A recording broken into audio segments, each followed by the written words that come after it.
What's up, guys? Welcome to my intro on animal flow. I've been getting a lot of questions as to why I include this practice with not only myself but all my clients that I end up training, and it comes down to two things, right?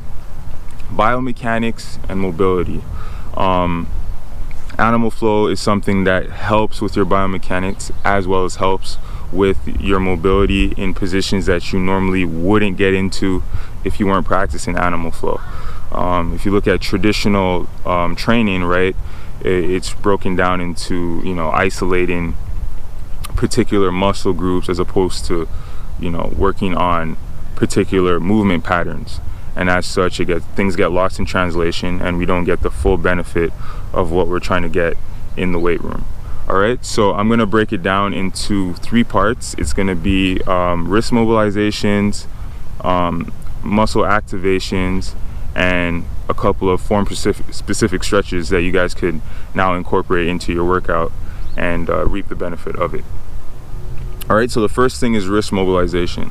A lot of us, we tend to have our hands in one position at all times. So whether that's driving a car or, using a cell phone or typing at a desk, our wrist is not being used to its full capability. And as such, when you practice animal flow, it's kind of the first thing that gets a little sore. So to start off, you always want to do a few wrist rolls, right? So rolling as far as you can, as wide as you can in end range. So 10 to 15 rolls one way, and then 10 to 15 rolls in the other direction. All right, and the purpose of this, right, is just to get some blood flow to the wrists, try and increase the range of motion as well. And then we can go into a few waves. So as one side's being stretched on one side, so over here this is being stretched, on this side this side's being stretched, and we just alternate. So 10 to 15 of those. So even in between your practice, this is something that you guys could do. And the main stretch that you go into when you want to take a break in animal flow is this one right here. Again, this really opens up the wrists and gets blood flow going into the wrist. Okay, so activations.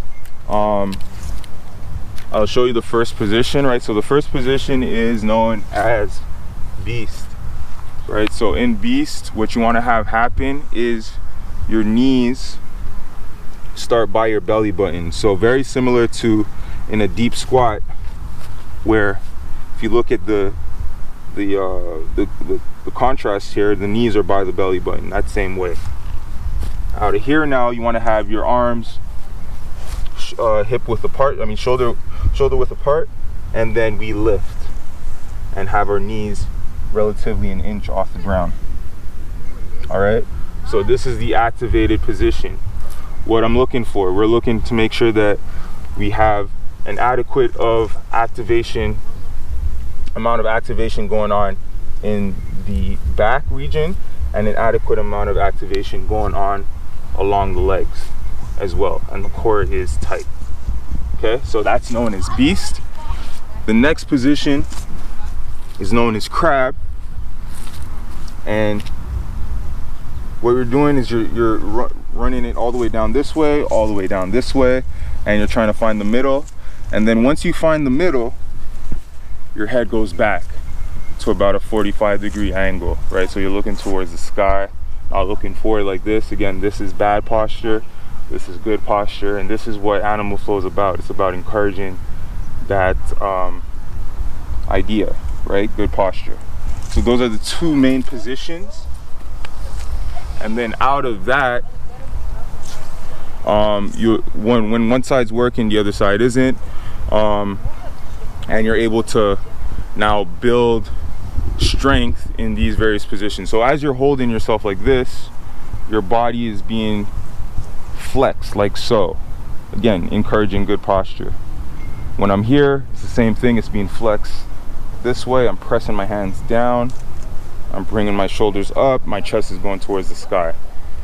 All right, so that's crab and beast. All right, and then out of that, we could then go into different limb lifts. So we can go with just lifting one hand or go with lifting one leg. So I'll show you guys what that looks like.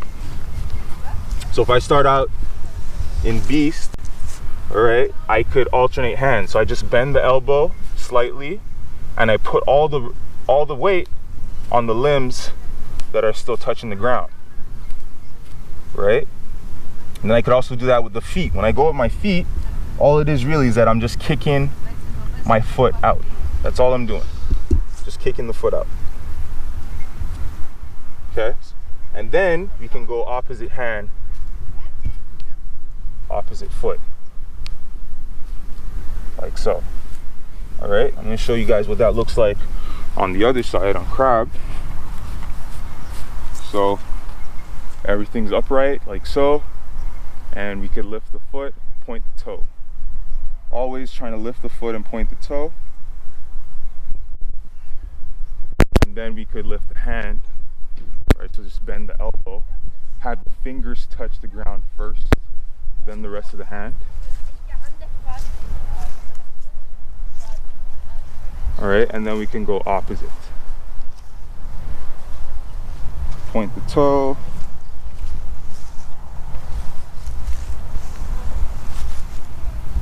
Like so. Okay? Again, while that's happening, you're working your hip flexors, you're working the intricate muscles in your shoulders. Really, really beneficial. Okay?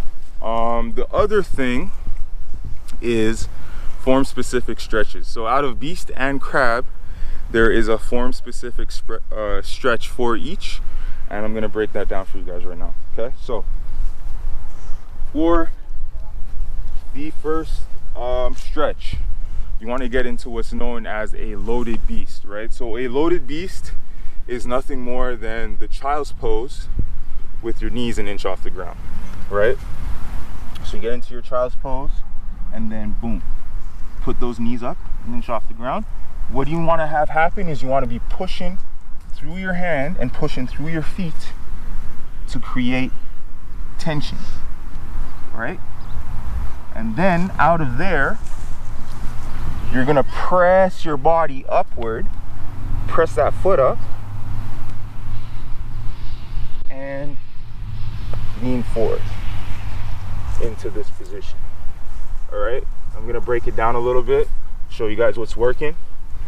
So on this side, we have the adductors and the hip flexors that are working as you're pressing forward. And then on the opposite side, you have the glutes and the hip flexors being stretched on the opposite side, right? While my core is tight, while I'm pressing my body up to the sky, right? So then I could alternate, I could go on the other side, boom. So that's the position. Again, really good way of actively getting those hips ready to go, ready to fire. And I'll give you guys a quick tip. The stronger you are in going this way, the easier it will be to then sit in a squat. Okay, so next stretch is out of the crab position. And how this one works is more of like a hip thrust, right? So you want to be able to push your hips all the way up, right? Get full extension in those hips. Then you want to rotate your back towards the side and then press that hand down. So you're getting a good stretch and rotation in the upper back. You're getting a good contraction in your glutes while gaining a stretch in your quadriceps muscles. Very important that you guys get that rotation as you go. All right, guys. So that's the intro to animal flow. Just the basics. We'll get into more detailed work on the next video.